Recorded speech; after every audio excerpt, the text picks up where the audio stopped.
I'm Charlie. I played Jason in the movie The Class, and this is Young Entertainment Mag. Is it cold up in Canada? No, no, no, No. no. It was like a couple weeks ago. We had like a little cold spurt, but it's pretty. It's like, I mean, not as hot as Cali there, but Yeah. even you guys must be starting to get cold. Sure. Yeah, I'm in NorCal right now, so like Tahoe area. So it actually Okay. I think snowed a few days ago, but it's sunny today, so It's it's blowing me away the amount of powder. Like I see on TikTok, like all these kids that have been like, like they're already like snowboarding in like 8 foot high powder. I think that's nuts. Like totally. it's not even, we're nowhere near that yet. It's still like fall here. Yeah, that's Yeah. crazy. I know it's wild how it's different places. But we're Um, on the we're on the water but level. You you guys what? are we're water level too. So Oh, you are. yeah, yeah. Cool. So It's like are so you cool. in the mountains? Do you snowboard? I don't know. I'm from San Diego, so more of like a beach town, but yeah. You're living in Tahoe and you're not even getting on the hill. I'm actually just traveling right now. We're just bopping around to different Airbnbs, hanging out. Sold our house in Nashville from Um, California, so we're just going wherever we want to go. So we're just having fun. fun with it. I think we're gonna do San Diego next, then Phoenix, then Florida. Kind of like chasing summer a little bit, even though, we don't want to. I hate the cold, so You're um, missing out. I mean, San Diego, yeah, you're fine, but yeah, like I mean, this is like the point of moving around so much is to learn from all these different places you're going to, right? And to try new things and to yeah. experience all of these different little mini lives that everybody else gets to enjoy while you're just stuck in usually one place. Pick up a pair of skis. You should go. It's really, really fun. I It, should, yeah. it's challenging. Maybe do a class. Like honestly, like it'll be a little bit boring, maybe. But for like you're gonna suck. You're gonna suck for your first time and the first week. But next time you go, the muscle memory is gonna be in there, and you're gonna be way better. No, that's good advice. Just got a mountain bike, and that's something I'm not Yeah. good at yet. So I am trying to, try some new things. And it was really fun, but way different than riding like a beach cruiser. So Downhill mountain biking. yeah, well, and Yeah, uphill, it's all through the mountains, so it's uh, crazy. that Yeah. stuff gets me nervous. Mountain biking. I'm more scared like I'd be more scared going down a mountain than on skis. Like I feel like, I mean, I get it. I think it's a great time. It's huge in Vancouver. Okay. Um, the culture for mountain biking, because like all the ski hills turn into like mountain bikes hills in the Cool. summertime, right? So it's like a huge industry, but whew, it just like, I mean, I love biking, and I like, we got mountain bike too, but not like to the size like them. Their mountain bikes are huge, right? Just to make sure like for the impact. Yeah. But no, no, that'd be, oh well, congrats. Don't break a leg, because you can break a lot of them. You can break. Wear your helmet on those. It's not one of those. Yeah, it is That's fun. crazy. Are you guys like vlogging throughout like the Yeah. whole experience and stuff there? That's fun. Yeah. Yeah, so Yeah. I'm a full-time content creator for like different brands around the world. So that's kind of Cool. why we're able to just travel everywhere and just kind of live wherever we want. So that I am vlogging that experience, like what it's like to be a content creator wherever Yeah. you are, because it is Traveling. challenging. So, but it's really Yeah. fun.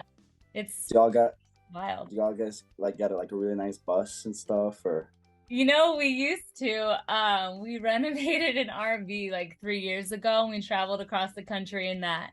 And then we bought a house, and then we just sold that house. And so we're not in the RV now. We're staying at Airbnbs because it's really hard to film like branded content for brands yeah. when you're not like even like now we're staying at a random place and it's like I gotta set up my studio every time and like I haven't yet here, so it's hard to we found in the Yeah. RV. But yeah, it's But wild. the RV at least gets you to bring the RV saves you from that reset every time, right? Totally, you just have all your stuff in one place and exactly And home. then if you stayed somewhere for like, if you were gonna stay somewhere anyways for like for a couple of months or whatever, then yeah, get a place, and that's fine. But if you're, Yeah. I just with acting as well, like I find myself living in. I mean, this year I've gotten to live in Vancouver, Toronto, Atlanta, New Brunswick. I have a job out in Paris, and then a job down in Peru, and it's like all this traveling. It's amazing and it's super fun.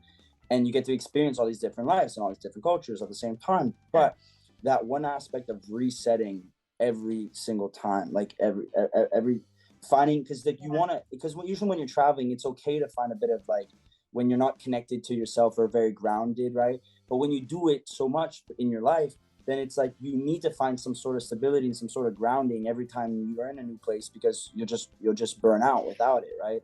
Totally. And remembering the things that you love, you know, at least in an RV, or I don't have an RV. I do it with my pup, and we get like I just drive a Subi all around, so it's like Oh. it's nothing, but I like it better than flying, because when you fly, you only get a suitcase or two, right? Yeah. And then poor experience for the pup. You guys got a nice dog too? Two of them. Yeah, we have Yeah, two Aussies. What about you? What do you have? Cocker Spaniel. Oh, that's so nice. So your dog comes with you to like all your acting jobs? Yeah, yeah. Oh, that's And it's very. nice. That's really cool. How did you get into acting? I got into acting through just kind of did it when I was a kid. You know, like there was a little theater school called the Capitol Theater that I would attend, and I was, me and my family, we all had like we all did like music and stuff, Cool. and and so we were always like on a stage somewhere, but but that was like in the summertime when we do stuff like that, and that was mainly my brothers who like really held the band. Me and my little sister, we were just kind of like the little like tag-alongs, you know. With she would hold like a maraca, I would hold. I upgraded to a bass, but for the longest time, I like, you know, she had the tambourine, I had the maracas, and then she got the maracas and the tambourine, a little Joe Jonas kind of style, and I I got love to it. have a bass. And then like ADHD kicked in when I was playing hockey and stuff. And my mom was like, I wasn't playing the game, I was more excited about the crowd. I would like play air guitar, and then I'd put on these big shows, and I try to do like magic tricks and just try to make them laugh from the ice, and and that doesn't really go well for people who want to win. So my mom was like, okay, what if we sign you up for acting classes? So when you play hockey, but if you want to entertain, you can go do these classes. And so I started those, and you know, everything just kind of happens. Everything just kind of rolls off after that, you know, just like little auditions, commercials, theater. I got to live in this little city called Fredericton. When I was in 8th grade, I moved there by myself for a couple of months, and we worked on this play called Hockey Dreams. So still Oh, get to bring hockey to theater, yeah. and from there, I that experience changed a lot of stuff for me, just because I loved the freedom. I loved being there by myself. I was in 8th grade. Like there was no reason why I should have been by myself. I need like I like I don't know how I was allowed to do that, Yeah. but I did it. You know, I went and I go buy my own groceries, and and I'd um I'd socialize with my castmates who were a bunch of little artists themselves, and just a bunch of little, like, you know, theater geeks, and I loved that. They were my favorite kind of people. They loved Yeah. music, singing, and breaking out into song, and so I kind of felt like this kind of crew, I you know, I mess with pretty Yeah. hard, and so I think then I just started setting up life goals to try to be able to do it seriously, you know. Yeah, that is so cool. Can you give us some backstory on what the class is about and how Jason fits into the story? Because I feel like there's definitely like a Breakfast Club vibe going on. Yeah, yeah, you know, it definitely, like the Breakfast Club, it definitely has you know, similar attributes in the sense that it's, you know, a bunch of misfit kids from all different walks of life in a high school that a high school can provide, you know. And these kids in this type of school would have never socialized with each other ever, and then they're brought into a situation that forces them to interact and forces them to connect, and the whole purpose of this new class is to try to get over your own things, to be able to understand your own characters. And you know, the thing with the class is they took a theater kind of approach to it, you know, the character development, and that was the way they broke through, because they're all individualizing themselves into the characters. And when they were giving their talks and talking about those folks, what was the question? No, you're doing great. Just saying, give a little backstory on the class and how Jason fits into the story. And Jason, yeah. Well, Jason was like, at first I thought he was gonna be like this. I don't know, like he was like this grumpy old, like super dry, super like in the back of the room, just like type of kid, you know, just too cool for anything. But then when we got into actually doing it with each other, I felt like there was, and our director Nikki as well. There's just there was something energy wise, because everyone was in that sense, like everyone was so isolated inside themselves and didn't want to socialize, and I liked him. He started coming out with a bit more of like, if he was like a little theater kid, and he was a little more louder than anything, and then we started messing around, and Nikki really gave us a nice platform to be able to mess around with. But he the way he fits in, and he's just one of those kids who didn't like really give two craps about the lesson or whatever they had to do. I think he missed it for some reason, and then, you know, so then he was stuck in that room with all of them. But Totally. yeah, boy, yeah. That's cool because you have that theater background, so it very much like meshes with who you are as a person and a creator. So it sounds like the ideal working environment for Yeah. you. So you also have some pretty intense monologues that you have to remember. Do you have a secret for memorizing lines? What's your strategy on that? Uh, I I think like there's something that you can really do like this, and people often ask like, how do you memorize lines? How do you get there? Sorry, there's like a flock of geese that are like flying by. If you can hear them, Like, oh my gosh, yeah. you can hear them. Amazing. Yeah, it was crows. It was a murder instead. Um, the geese are pretty much gone, but uh, what was it? Okay, you said you were asking how did I Your bring theater tricks into for it? memorizing lines Oh because yeah, these monologues, I mean, that's it. That's intense. That's a lot. yeah. No, yes, no, yes, and no. It's just practice. It's like anything in life, right? Like, you know, how good are you at making scrambled eggs your first time? You know, probably pretty shit. You're probably gonna burn them. But I feel like the best way to do it is to continue keep that muscle alive. Like when I'm doing a show or when I'm doing a movie, and I have to learn, like, you know, a handful of pages every single day, it gets to the point where like you shouldn't look at your pages. I mean, do whatever you want, it's everyone's personal journey, right? But I feel like it personally, I don't like when if I look at it in the morning and then I try to do the scene later, I don't feel like it's sitting inside of me. So I try to build it up 3-4 days before, and then and so then I work through the next 3-4 days, and once one day's gone, then I learn the next one with these other chunks, and then that gives me enough development time with the scene, post everything that you do before the movie. But the best way, it's Anthony Walken. No, Anthony.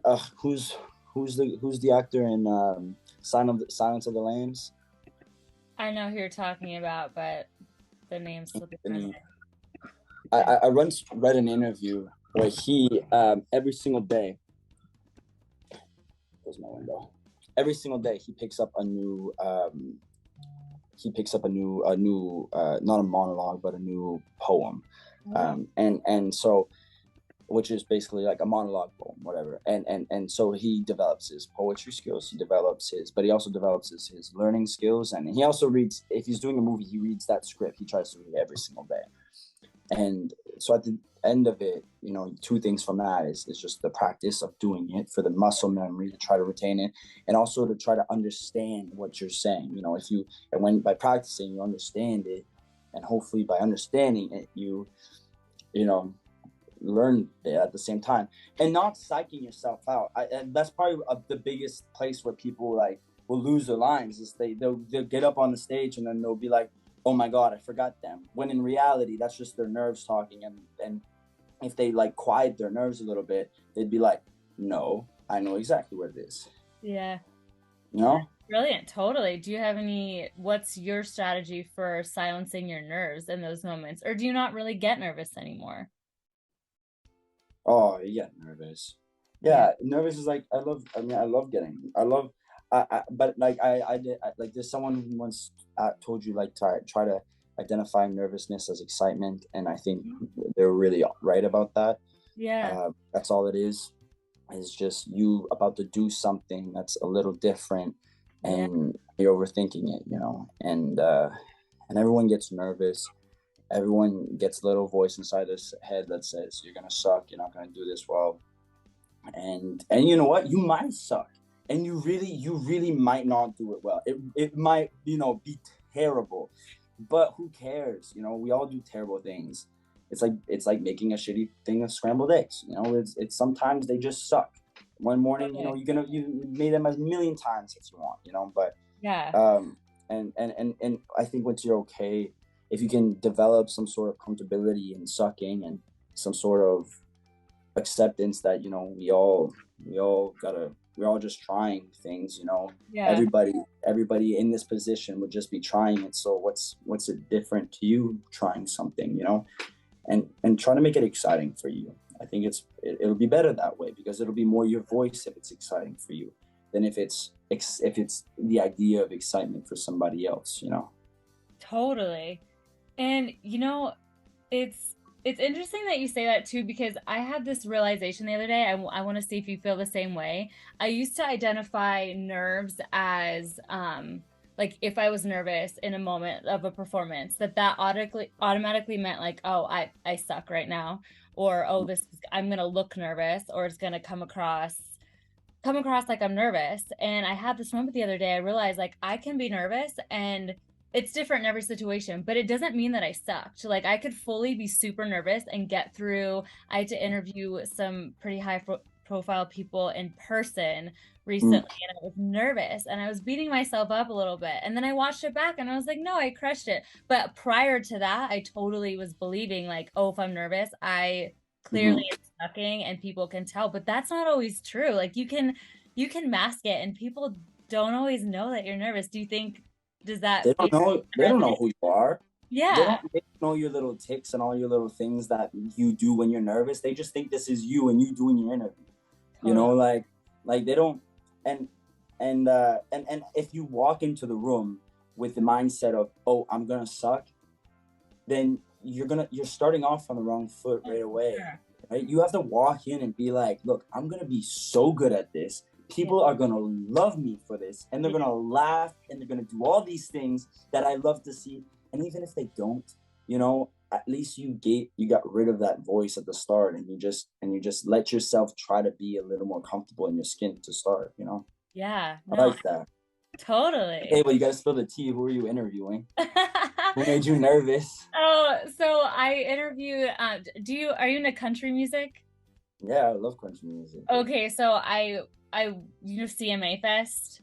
Yeah, I was Canada a Music enter- Festival. yeah, Like, yeah. So I was an yeah. entertainment reporter at CMA Fest and I interviewed Carly Pierce, and Uh, she's incredible. She won, CMA Female Vocalist of the Year. So that was what the interview was about. I also oh yeah. yeah, I interviewed Lindsay L, and then I think there was one more slipping my mind, but I totally went Charlie in Pierce, badass. Yeah, totally. yeah. That was really fun.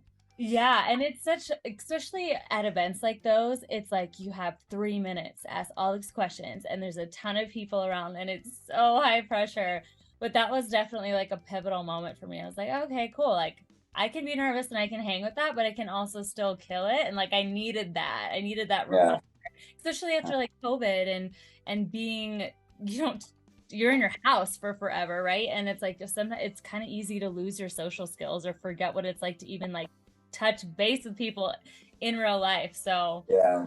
it's Yeah. definitely different. I feel like, especially for performers, to go from being like super secluded to out in the real world now, it's kind of it's different a little bit. Well, before COVID, like for like I mean generations, we've been auditioning in the room with the Yeah. casting directors and with the producers, and then with the directors, casting directors, producers, and maybe network, and doing all these things. And now there's this new generation of actors that have never auditioned once in room. They've only self-taped. And that's and like that's okay, you know what I mean? That's just where we are today. But I'm so blessed, I'm so fortunate to have had years of experience of being in the room with the actual people, because there's going to be a day, or there's going to be that audition where you've grown so much from you've gone from the callbacks to the networks to the producer, you know, and then you're going to have to go in front of all these people, and they don't, but it's going to be their first time, and their first time in front of like the most like intimidating part of the entire process, you know. I'm just because of COVID, but I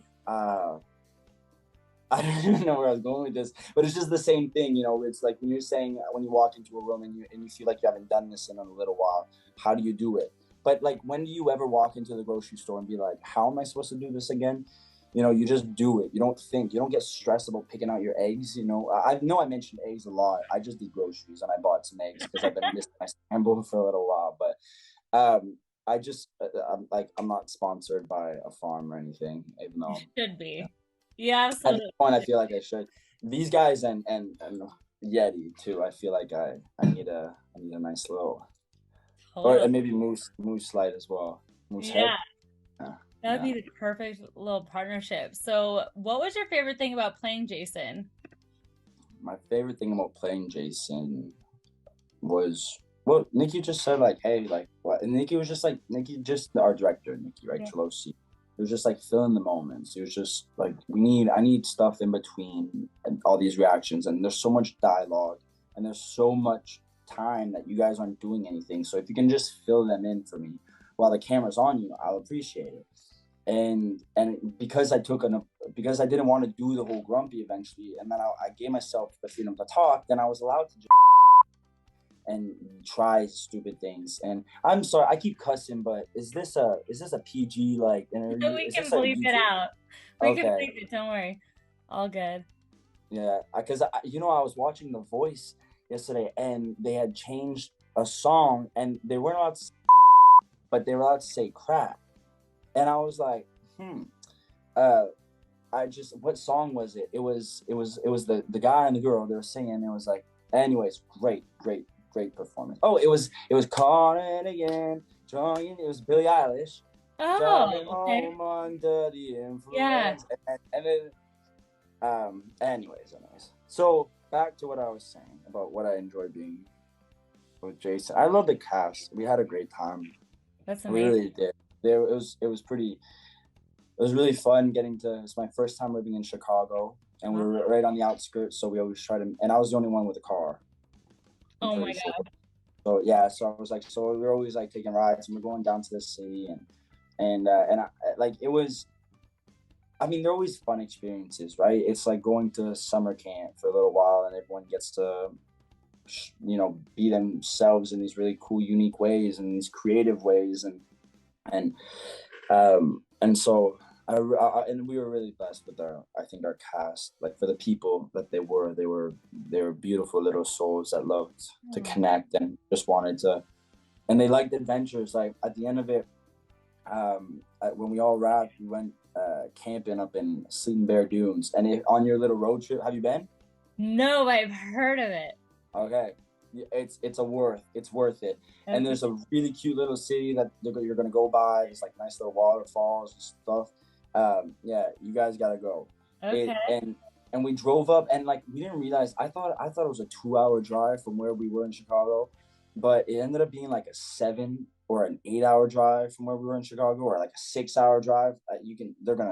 Whoever's watching this is gonna be like, it was a 4 hour drive, but it was far. It was a lot farther than what I thought it was gonna be. And so we get there, and then it ended up being this massive storm, and we're all tenting, and for like a couple of the folks that we were with, they're from Cali, or they're from like these areas that they had never tented. Actually, one was Yeah. from Chicago. She had never tented before. She had never been sleeping in a tent, and I've been tenting my whole life. And I was like, for some reason, because of this, we thought we saw Big Bear at one point, and it was like thunder and lightning, and I thought I was kind of scared because like because like there was just noises and stuff, and being the one who had suggested the camping and being the one who had probably the most experience camping, I was not the one to be scared. Like, so I was just making them all nervous, and then but we had such a wonderful time, and there was like this store that sold cinnamon buns that we were able to collect and for breakfast, and like it really was fun. And the dunes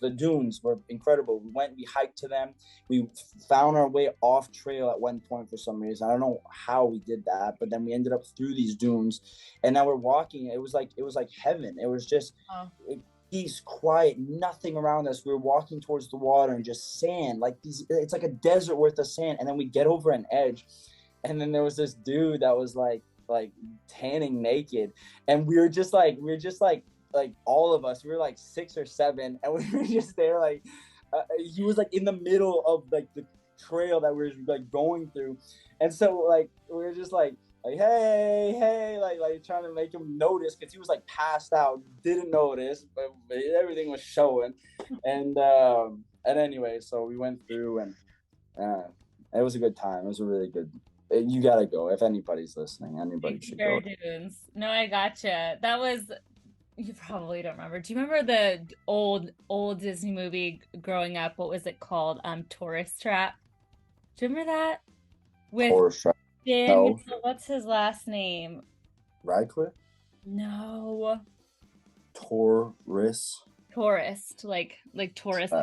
Tourist Trap. But anyway, they talk about Sleepy Bear Dunes in it, and so that's like, I watched that Disney movie over and over again when I was growing up. So that's just what came to mind. But and okay, no, I just want to. Are you saying tourist like the sign, or are you saying tourist? Are you saying tourist? Tourist, like it's going to be a tourist in a city, like you're like a traveling tourist. Is it a scary movie? No, it's a comedy, but it's an old Disney movie. I think like you can only find it. No, oh wow, no. Here, I'll show you. That's not it. Yeah, tourist. Freaky. Yeah, but it's horror. 1979. It's probably pretty kind of fun. Tourist Trap. Disney. Here, let me see. Good job. Oh my gosh, it's such a classic. This right here. Daniel Stern. Do you know who that is? Do you recognize him? It's probably way. Oh, the tall guy. Yeah, I recognize the guy with the curly hair. Yeah. Anyway, they travel. You can see they travel in an RV, and but they go to Sleepy Bear Dunes. Yeah, it's fun. Yeah, it's beautiful. A little community. It reminds you of like a little like East Coast town in the middle of the country. Wow. Oh my gosh, that's so sweet. Yeah. I know it's already 11:30. I don't want to take up too much more of your time, but I would love to ask you a couple questions about Julie and the Phantoms. Do you have a couple more minutes? Yeah, for sure. Okay, cool. So, what? I said anything for Julie. I love it. What is like the number one thing you took away from working on Julie and the Phantoms? That you are your voice, and you are who you are, and that you should feel, and that no one should ever make you feel bad for using your voice. Like, you are your own individual, you're your own creative, you're your own artist, and you have the right in a collaboration to be able to bring your art to what you're doing, because that's why you're hired for it. Yeah. And people who try to, maybe people who are trying to quiet you or pull you away from what you truly are, they might be challenging you, and that's good. Challenges are accepted, but I feel like Julie and the process really gave me an understanding of my voice. I don't think I know it. I don't think I think I'm still like really discovering a lot of who I am in life just from growing up, because I keep changing every year by year. But I feel like I'm so much more comfortable in my own skin because of that experience, and where I want to be and who I want to work with, and because it's a short life and every experience counts. And And if you get to work with people that lift you instead of pull you down, you know, people that like you for who you are, and Yeah. you know, and especially in this industry, it's definitely a hard thing to find people who like you know, Yeah. because we're always, ever since you join the industry, from the day you are in it, you're told to be different, you Yeah. know. But then the second that you have a bit of success, then people are like, oh, be you, keep doing you. You know, people love it. But it's like, you know, if you can just find, it's just so hard, so confusing. But Kenny really, and the people that everyone else in the show too really gave me, my friends in the show, you know, they really made that whole thing for me. Yeah. Yeah, that's such a good point when you start in the entertainment industry. There, you're right, like people do want you to change and be different, and it's hard to find who you are, even like as a person, not even just as an actor. What do you think, like when did it shift for you? When did it click when you were like, okay, I do kind of have more of a sense of the self, or you're giving yourself like permission even to be yourself? Like when in your career did that shift happen? Well, I don't know in the career, like per se, because there's little moments in life that, you know, you have like that time that you were talking to all the hockey moms and then you made them laugh. Like you were like, oh, that worked. That was fun. You know, why don't I try that again? Because I enjoyed Yeah. the feeling of making them laugh. You know, there's always these little pockets in life that build you to who you are and to these bigger moments. But it was right in the audition room for Julie where we were like, there was this one point Kenny was, it was just like, he's more, I played a soft song. He was like, he's more, he's more rock. Like, what can you do Mhm. that's rock? And then I came and I did a power slide on my knees. I was just like, da, da, da. And that moment of us, we connected there in a way that was like, it was like a little spark. It was like, zoom. And, but from that point on, like, you know, there was like that connection is what made us like, I feel like that what trusted us into like, okay, he's letting me try to like create. I'm listening to him in the best I can. I'm going to try to create on top of that. And we just understood each other, and you know, but Totally. yeah, Yeah, and like bringing that was all you, like as a person, bringing that into that moment, and that spark is what like probably lit up the room, and like that affirmation too, like that was all you, and it worked, was probably yeah. such a solidifying, like affirming feeling. Okay, one last question for you. What has it been like for you to be recognized as Luke throughout your career? Oh, so cool. It's random, and I mean, it makes the world, this huge world, that much smaller because I'm waiting in in some random shopping mall in Ecuador, Quito, Ecuador, and I am just trying to get my cell phone shit transferred for the things. And as I'm standing there and people are walking by, like multiple different little groups are coming up after one, like, you know, and like try, and they all have the same reaction. They're all like what like what the hell are you doing here? And I'm like, oh, you guys watch Julie? And they're like, yes. And they're like, so what's your favorite song? And then they'll tell me, and you know, and then they'll tell me, sometimes they'll tell me stories about what it meant to them because it came at like a really interesting time. It was during the pandemic, and it created this new community for people to reach out, and it was a very inclusive community. You know, it let people. The whole point of Julie and the Phantoms is using your own voice and being more who you are. And so it's like, so these people, when you watch that kind of material and you create a community on top of that, then it's just acceptance, and people just want to like love. And so when you get to meet them around the world and that they came from that, you know, you just instantly, there's just instant love. You know, it's not like I played a serial murderer and then people are like afraid of you when you walk by, you know. Which must be interesting, very, very interesting. You know, like people have like nightmares of you crawling into the. You remember watching like, what's the one where he hid underneath the bed, and he had that big face that was just like, ugh, I like, probably didn't watch it. I hate horror films. I can't uh, do it. I feel like this one was like put in front of us as kids. Like this one was like, Hmm. they went into that dream world. I don't know. He couldn't make them dream. I think he was stealing Scream? their dream. Is it like the Freddy? Scream series? No. Oh, Oh, I know what you're talking about with the white face. Cause I yeah. did you say Not Freddy? Freddy, yeah, yeah. I see a bunch of people dressing up as him for Halloween or something. Yeah, right? Like, right? Isn't he all like messed up? Yeah. Not Freddy versus Jason, not that Freddy. I think that's a Oh, different Freddy. oh. Yeah. Yeah. I don't know. I don't like the ones. I don't like the gory ones. Those guys get me good. The ones where you get like the Totally. ah, yeah. Too much. Yeah. No, I feel you. Thank you so much. I really appreciate it. You rock, and we'll tag you, of course, when we post everything. But Dude, thank you. Yeah, yeah, please send it to my team so I yeah, can for see it. sure. Thanks Yeah, again. yeah. And we're so excited to see everything that you continue to do, and we'll be cheering you on. And we Yeah, appreciate you as well. Enjoy the journey, enjoy the trek. I it. Thank hope I you. hope to God I see on my For You page one day and you're skiing or something. Yeah, there you go. That'll be the day. Snowboarding. Yeah, I'm telling you, especially if you're out there, you are missing out if you're not on that hill. I should. You know, my husband loves to snowboard. He grew up here, so he likes Well, snowboard there you all go. the time. I'm not very coordinated, but I gotta do it. I gotta talk myself. Yeah, I mean, you literally have a trainer right with you. I thought both you guys were just rooks. I thought he was from Texas and you were from San Diego, and so no, yeah, he'll teach you. He'll Yeah. definitely teach you. Okay, Yeah. good. I have the confidence now. Are you on TikTok? Do you have a TikTok account? I do have a TikTok Okay, account. cool. Yeah. Okay, sweet. All right, well, I will see you later. So good talking to you.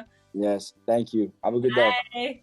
Thank you guys for watching. Don't forget to subscribe or click the little plus button that's down here. You know, the little thing that's usually actually on YouTube. You have a YouTube channel. It's going to be on YouTube. Okay, right here. We're going to put it right here, right in between this box. Click here and you'll subscribe.